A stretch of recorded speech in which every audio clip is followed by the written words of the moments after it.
4. Aku mengandung anak Om Deddy. Hidupku benar-benar hancur. Bagus, kalian sekarang benar-benar ketahuan. Itu adalah istri Deddy, Nila. Nila memang sudah curiga dengan gelagat Deddy suaminya, yang beberapa hari belakangan sering pulang malam dan bawa wangi beda. Hingga dia menemukan kenyataan kalau suaminya ternyata punya wanita simpanan. Dia nggak sengaja nemuin bukti check-in hotel, lalu coba datang ke hotel yang sama waktu itu.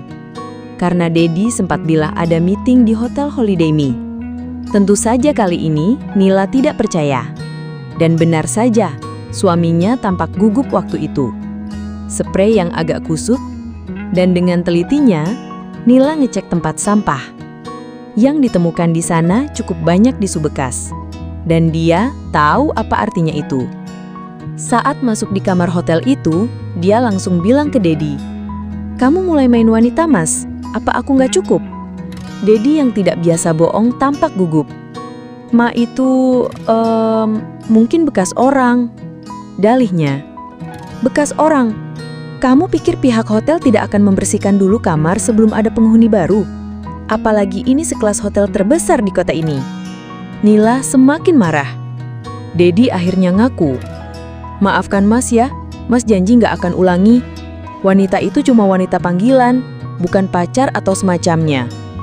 Awas saja kamu, Mas." Nila pergi dengan marah tapi tidak menangis. Deddy duduk lesu dan mengusap wajahnya kasar.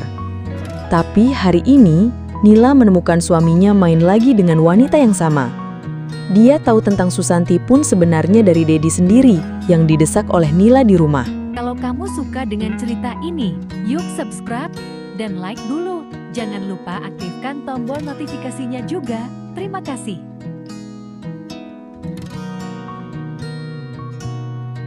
Deddy langsung menarik tangan Nila, hendak membawanya menjauh.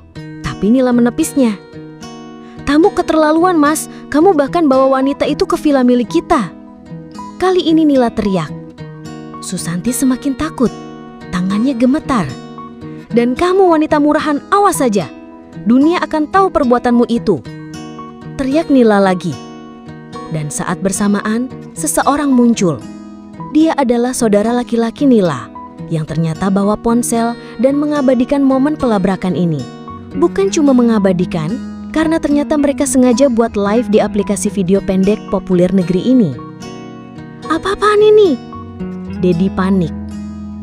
"Kalian akan viral di media sosial," teriak Nila yang langsung pulang naik mobil bareng saudaranya.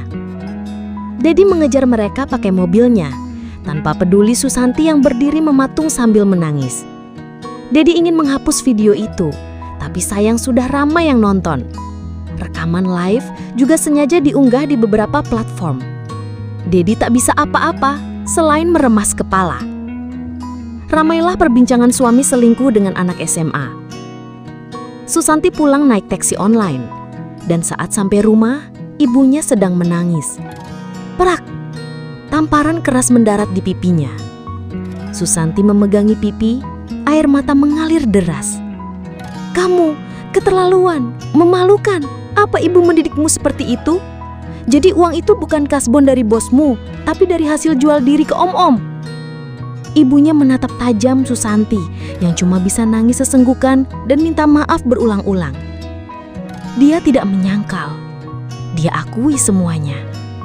Ibunya semakin menangis keras sambil memeluknya. "Ini salah ibu yang tak bisa mencukupimu. Ini salah ibu." Di sela tangisnya, sang ibu bergumam lirih.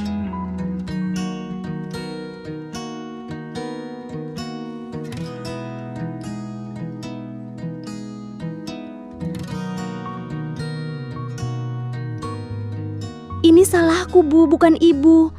Susanti bersimpuh di kaki ibunya. Sang ayah yang sedang stroke cuma diam, tak bisa buat apa-apa. Tapi air matanya mengalir deras mendengar semua itu. 2 hari berlalu dari kejadian pelabrakan itu. Susanti yang viral di media sosial diam di rumah, malu keluar, tak mau menampakkan diri. Di lain sisi, Deddy pun bekerja penuh tekanan. Banyak yang menggunjing di belakangnya. Bahkan, ada yang sengaja nyeletuk langsung. "Dedi, Cok, istrimu udah cantik begitu, masih saja cari daun muda?" Itu adalah kata-kata dari teman dekatnya yang tak habis pikir dengan kelakuan Dedi.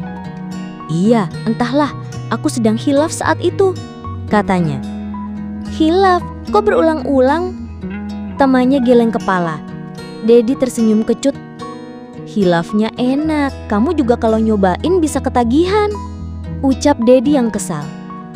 Temannya melongo dan nonjok pelan tangannya sambil geleng-geleng kepala. "Mana mau aku selingkuh atau jajan di luar, kasihan sama istriku, lagi pula aku takut kena penyakit kelamin, hih." Teman Dedi bergidik nyeri. "Nggak mungkin, soalnya dia masih perawan waktu sama aku, dan aku satu-satunya yang jamah dia," sahut Dedi bangga. "Kamu kenapa tega rusak anak orang sih?" Temannya kembali bertanya. "Bukan rusak, cuma bantu. Dia lagi butuh duit," jawab Dedi malas. "Itu bukan bantu. Kalau bantu kasih dia kerjaan apa kek, lalu kasih gaji." Temannya yang mulai jengkel cuma menghembuskan napas pelan. Dedi tak berkata-kata lagi. Dia diam. Rumah Susanti. Suara-suara nyinyiran makin santer terdengar. Susanti semakin stres dibuatnya dan cuma menangis seharian. Bahkan, dia tidak ikut ujian sekolah pada akhirnya. Meski pihak sekolah memberikan keringanan dia boleh ikut ujian karena nanggung mau lulus dan memaafkan dulu kasusnya. Tapi Susanti tak mau datang. Dia terlalu malu oleh semua orang. Dia akhirnya depresi dan sering menangis sendiri sambil teriak-teriak. Ibunya semakin sedih melihat keadaan Susanti.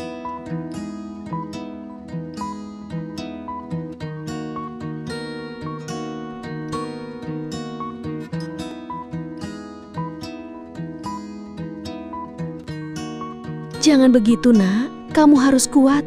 Lupakan yang sudah terjadi. Abaikan nyinyiran orang karena itu pilihan hidupmu." Cuma peluk dan nasihat yang bisa ibu katakan. Susanti hanya diam di pojokan kamar sambil nangis. Sebulan kemudian, Susanti muntah-muntah.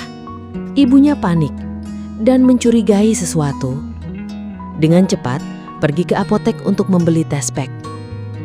Dan sungguh hatinya hancur kala melihat garis 2 yang terlihat di alat cek kehamilan itu. Ibu menangis. "Aku harus bagaimana?" "Kamu hamil, Nak. Kamu mengandung anak lelaki itu." Susanti diam, pegangi perutnya yang masih rata, tatap perutnya. "Ibu harus minta tanggung jawab lelaki itu." Dengan bibir bergetar, ibunya berkata. Dia minta bantuan salah satu kerabatnya untuk mencari alamat Dedi. Meski kesal kepada Susanti, tapi kerabatnya mau bantu juga karena kasihan. "Baiklah Kak, saya akan bantu cari alamatnya," ucap Ipan, adik ibunya Susanti. "Terima kasih Pan," tutur ibu. Lewat media sosial milik Dedi yang viral karena kasus perselingkuhan itu, akhirnya Ipan menemukan alamat Dedi dan langsung menyambangi rumahnya. "Maaf, Anda siapa ya? Ada perlu apa sama suami saya?" Nila, istri Dedi, yang menerima. Karena saat itu Dedi sedang kerja, masih di kantor. Saya Ipan, omnya Susanti," jawab Ipan, agak ragu. "Susanti?" Untuk sesaat, Nila tampak seperti mengingat. Lalu setelahnya dia tersenyum masam. "Wanita pelakor itu?" Iya, dia keponakan saya," kata Ipan. Mukanya sedikit merah. Mungkin malu punya keponakan seorang pelakor viral pula. "Ada apa?" kata Nila, mulai ketus. "Saya mau langsung saja, tanpa bertele-tele. Susanti hamil, jadi saya mau minta pertanggungjawaban suami Anda," tegas Ipan. "Apa? Hamil? Hah, apa pasti anak suami saya? Wanita kayak gitu bisa saja kan menjajakan tubuhnya ke lelaki lain dan mau ngaku anak suami saya supaya dapat uang dan bisa morotin saya?" Nila berdiri, wajahnya merah. Kalau kamu suka dengan cerita ini, yuk subscribe dan like dulu. Jangan lupa aktifkan tombol notifikasinya juga. Terima kasih. Ipan ikut berdiri. Tangannya mengepal kuat. Iya, keponakan saya salah. Tapi cuma suami Anda yang dekat sama dia. Cuma suami Anda yang tidur sama dia. Silahkan Anda pulang saja. Saya akan bicara sama suami saya nanti setelah pulang. Ucap Nila dengan dada naik turun. Mungkin emosi. Baik, tapi saya tunggu itikat baiknya. Lalu Ipan pamit pulang. Nila duduk lemas di kursi. Air mata begitu saja turun, tanpa bisa dicegah. Apa yang akan terjadi selanjutnya? Apakah Nila akan bicara pada Dedi? Apakah Dedi akan bertanggung jawab? Simak lanjutan ceritanya dalam Aku Terpaksa Menjadi Simpanan Om-Om.